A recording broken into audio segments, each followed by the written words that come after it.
तो जानी पहचानी सी आवाज लग रही है। सोफिया बेटा इस हालत में?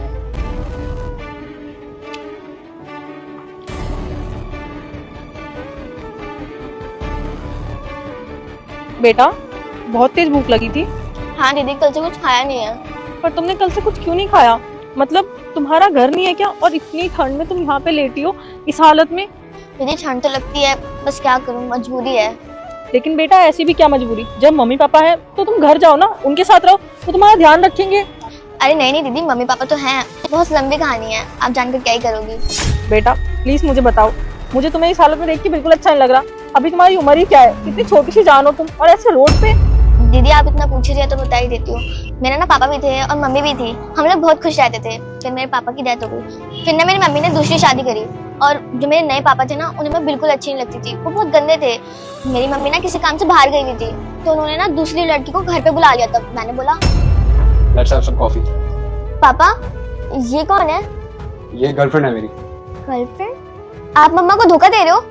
मैं तुम्हारी मम्मी से कभी प्यार करता ही नहीं था, समझ में आई? उसके साथ तो मैं सिर्फ पैसे के लिए जुड़ा हूँ। प्यार तो मैं इससे करता हूँ। मैं मम्मा को सब सच बता दूंगी, फिर मम्मा ना आपको घर से बाहर निकाल देंगी। क्या बोला तूने? तेरी मम्मा इनको घर से बाहर निकालेंगी, तुझे तो घर से मैं बाहर निकालूंगी। इधर आ। रुको, छोड़ो मेरा हाथ, छोड़ो छोड़ो। चल बाहर निकल घर से। तो बस उन्होंने मुझे घर से बाहर निकाल दिया, इसलिए मैं यहाँ रहती हूँ। कोई आके खाना दे जाता है तो मैं खा लेती हूँ, नहीं तो पूरे दिन भूखा ही रहना पड़ता है। तो बेटा आपने अपनी मम्मी को सब कुछ बताने का ट्राई नहीं करा, कॉल करने का या फिर कुछ भी ऐसा? नहीं दीदी, मैंने बताने की तो बहुत कोशिश करी थी, लेकिन जब तक बहुत देर हो चुकी थी उन्होंने मुझे घर से निकाल दिया था। मैं चाहती हूँ कि मुझे मेरी मम्मी दोबारा मिल जाए, फिर मैं उनके साथ ही रहूंगी। और दीदी अब तो मैं कुछ कर भी नहीं सकती, और ना ही मेरे पास फोन है, ना ही मुझे मम्मी का नंबर पता। मम्मी किसी काम से बाहर गई हुई है ना, इस वजह से। अच्छा तो आप चाहते हो आपकी मम्मी वापस आ जाए? अगर आपकी मम्मी वापस आ जाएगी सब कुछ ठीक हो जाएगा ना? हाँ दीदी, सब कुछ ठीक हो जाएगा, और मुझे ना बहुत खुशी भी होगी कि मेरी मम्मी वापस आ गई। फिर मैं उन्हें सब सच बता दूंगी। बेटा कुछ भी सच बताने की जरूरत नहीं है, आपकी मम्मा ने सब कुछ सुन लिया, और अब तुम्हें ऐसे रोड पे सोने की जरूरत नहीं है। मुझे तो यकीन ही नहीं होता कि चिराग ने तुम्हारे साथ ऐसा किया। लेकिन बेटा तुमने मुझे पहले क्यों नहीं बताया?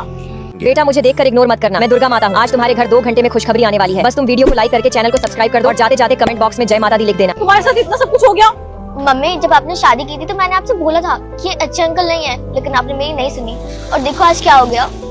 सॉरी बेटा, मैंने तुम्हारी बात नहीं सुनी, उसके लिए मुझे माफ कर देना। लेकिन पता नहीं मैंने उसकी बातों पे